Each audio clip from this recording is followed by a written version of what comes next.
सोया चाप हा प्रकार तुम्ही खाल्लाय का कधी?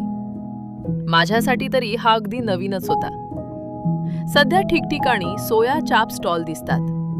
साध्या हॉटेलमध्ये नाही, पण पंजाबी किंवा नॉर्थ इंडियन पदार्थ मिळणाऱ्या ठिकाणी तो हमखास दिसतो. माझ्या खाण्याच्या यादीत मात्र तो कधी आलाच नव्हता.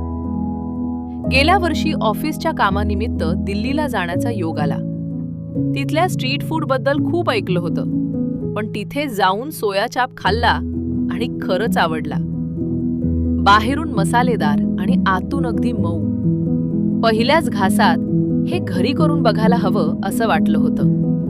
मग काय, दिल्लीहून परत आले आणि रोजच्या धावपळीत तो विषय मागे पडला. पण काही दिवसांपूर्वी पुन्हा आठवण झाली. म्हटलं, यावेळी बाहेर शोधत बसण्यापेक्षा घरीच करून पाहू. थोडीफार माहिती घेतली, ऑथेंटिक रेसिपी सर्च केली आणि ऑनलाईन स्टोअरमधून फ्रोझन सोया चाप मागवले. आणि हो, प्रयोग यशस्वी झाला. म्हणून ही सोया चाप मसाला रेसिपी.